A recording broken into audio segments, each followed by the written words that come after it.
मगर मगर ये मोदी जो है फिर भी रुकता नहीं है ना, रुकता नहीं है। चिकन नेक या कहें सिलीगुड़ी कॉरिडोर, इसकी चौड़ाई मात्र 22 किलोमीटर थी और इसीलिए इसे रणनीतिक दृष्टि से भारत का नाजुक बिंदु माना जाता था।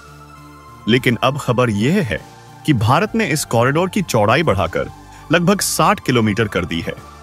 अब ये जो इंडिया रहा है ये मोदी का इंडिया है। एक इंपॉर्टेंट डेवलपमेंट है इंटरनेशनल पॉलिटिक्स में, दैट इंडिया का जो एक सिलीगुड़ी कॉरिडोर है, और यकीन माने जब से मैंने ये खबर पढ़ी है मेरी टांगे कांप रही। इंडिया जो है उसने 3 न्यू मिलिट्री गैरिजन्स जो हैं वो बांग्लादेश के बॉर्डर पे लगा दी हैं, यानी कि 3 नई मिलिट्री कंटोनमेंट्स बना दिए हैं। जो इलाका कभी खतरा था वही अब दुश्मनों के लिए सबसे बड़ी चुनौती है। इसके पीछे वजूहात क्या हैं? अभी रिसेंटली हमने ऑपरेशन सिंदूर देखा, पाकिस्तान के और अफगानिस्तान के मुज़ाकरात हो रहे हैं। साथ नाजरीन, चमन बॉर्डर पे पाक अफगान झड़प जो है वो शुरू हो गई है। क्रीक से कराची तक इंडिया और पाकिस्तान अचानक जंगी मशक़ें क्यों कर रहे हैं? अफगानिस्तान की तरफ से पाकिस्तान की पोस्ट पे हमला किया गया। वो कहते हैं हमें को पूछ सकता है, कैन एनीवन आस्क अस, कुछ जुर्रत कर सकता है हमें पूछने की। जिस सटीकता से यह ऑपरेशन रचा गया वह न केवल सैन्य योजना का उदाहरण है बल्कि मनोवैज्ञानिक रणनीति की मिसाल भी है। ये 22 किलोमीटर की पट्टी है। इंडियंस तो ये भी कहते हैं कि कुछ हमें हिस्सा जो है वो उतार लेना चाहिए। हेलो फ्रेंड्स, जय हिंद। हिंदुस्तान स्पेशल में आपका स्वागत है दोस्तों। जैसा कि दोस्तों आपने क्लिप में देखा, बड़ी खबर निकलकर सामने आ रही है कि भारत ने सिलीगुड़ी कॉरिडोर, जिसकी लंबाई पहले 22 किलोमीटर थी, अब उसकी लंबाई एक ऑपरेशन कर 60 किलोमीटर तक कर दी है।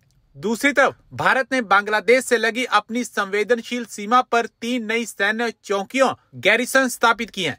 इस कदम को भारत की सुरक्षा नीति में एक मजबूत संदेश के रूप में देखा जा रहा है, खासकर उस समय जब दिल्ली को पाकिस्तान और बांग्लादेश के बढ़ते संबंधों पर चिंता है।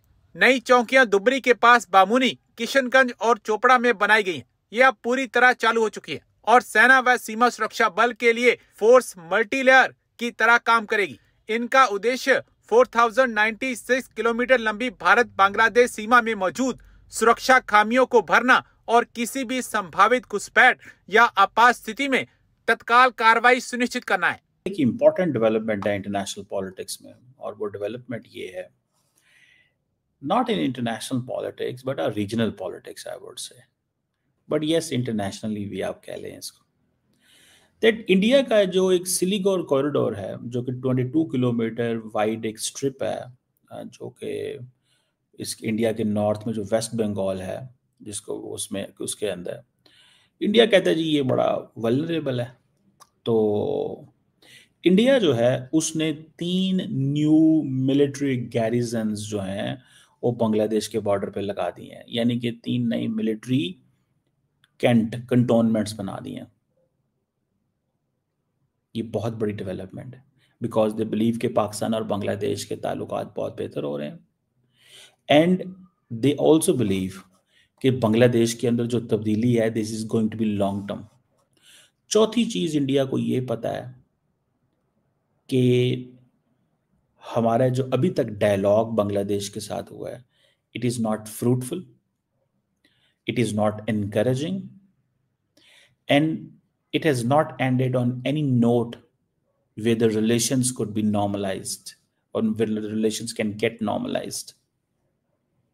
India also understand that Pakistan की जो military presence है वो बांग्लादेश में बढ़ सकती है, लेकिन मैं आपको बात बताऊं, बांग्लादेश कोई इतना बेवकूफ मुल्क नहीं है कि उनके हालात ख़राब हो गए इंडिया के साथ तो वो पाकिस्तान के कहने पे या किसी इंडिया के लिए मसले मसाइल पैदा कर ले।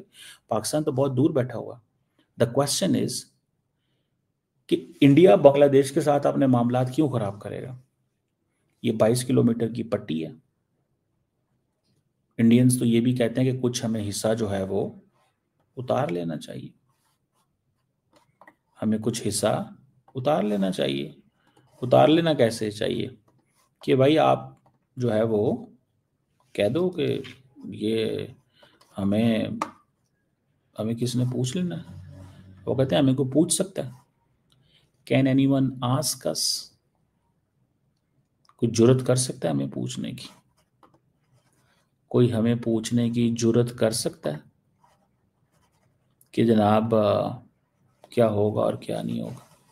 Nobody can dare to ask us. हम जो मर्जी करें, हम इस खित्ते की एक बड़ी पावर है, वो ये कहते हैं वो तो। और इंडिया के हवाले से बात करेंगे। जो मिलिट्री एक्सरसाइजेस इंडिया की जो है वो चल रही है और पाकिस्तान की एंड हो गई। सरक्रिक के इलाके में इन एक्सरसाइजेस की क्या वजूहात है? और ये बहुत ज़्यादा एक ऐसी चीज़ है कि दोनों कंट्रीज एक जगह पर एक टाइम पे अपने मिलिट्री एक्सरसाइजेस कर रही हैं, पाकिस्तान भी और इंडिया भी। इसके पीछे वजूहात क्या हैं? अभी रिसेंटली हमने ऑपरेशन सिंदूर देखा, पाकिस्तान का रिटेलिएशन देखा, और ये 4 रोज़ा एक जंग हमने मई के अंदर फर्स्ट वीक में देख चुके हैं। उसके बाद बहुत सारे बयानात और बहुत सारी बातें भी defence ministry, prime minister of India, prime minister of Pakistan, army chief of India, army chief of Pakistan या बाकी जो हुकूमती लोग हैं उनके बयानात हमारे सामने हैं। लेकिन ऐसा क्या है कि ये सारी चीज़ें हुई? सरक्रिक 96 स्क्वायर किलोमीटर का एक एरिया है जो एक डिस्प्यूटेड इलाका उसको कहा जाता है, और दोनों कंट्रीज इस बात को मानती हैं कि ये एक डिस्प्यूटेड जगह है। इसका फैसला अनफॉर्चुनेटली अभी तक नहीं हो पाया, हालांकि 2006-07 में इसको हल करने की कोशिश भी की गई, लेकिन फिर ऐसे वाक़यात और ऐसे हालात आए, 2008 का मुंबई अटैक आप कह दें, या फिर और चीज़ें जो बहुत ज़्यादा दोनों कंट्रीज़ के दरमियान दूरियां शुरू हुई, और जो बातचीत का सिलसिला होता था वो ख़त्म, कट ऑफ हो जाता था, और अब तो बिल्कुल ही ख़त्म हो चुका है। अच्छा, अगर हम बात करें इस जो पूरा एक चला है मिलिट्री एक्सरसाइजेस, तो इस हवाले से कि सरक्रिक से कराची तक इंडिया और पाकिस्तान अचानक जंगी मशक़ें क्यों कर रहे हैं? इंडिया ने गुजरात और राजस्थान के जो वेस्टर्न बॉर्डर्स हैं उस पर तीनों अपनी जो फोर्सेस हैं उसकी एक बड़ी जंगी मशक शुरू की है। ये एक्सरसाइज गुज़िश्ता हफ्ते शुरू हुई, जो 13 नवंबर तक जारी रहेगी। त्रिशूल नाम के इस मशक में पाकिस्तान से मिलने वाली मगरबी सरहदों के सहराई इलाके, यानी जो डेजर्ट एरिया है, और गुजरात के सरक्रिक खित्ते से लेकर जो बहरे अरब है, यानी ओशन, अरब ओशन है, वहां पर भी मशकें शामिल हैं। अच्छा, दिफाई माहिरीन इसे ऑपरेशन सिंदूर के बाद सबसे बड़ी जंगी मशक करार दे रहे हैं। इस दौरान पाकिस्तान के बहरिया ने भी जो हमारा नॉर्थ अरेबिक ओशन है वहाँ पर भी बहरी मशकें की हैं,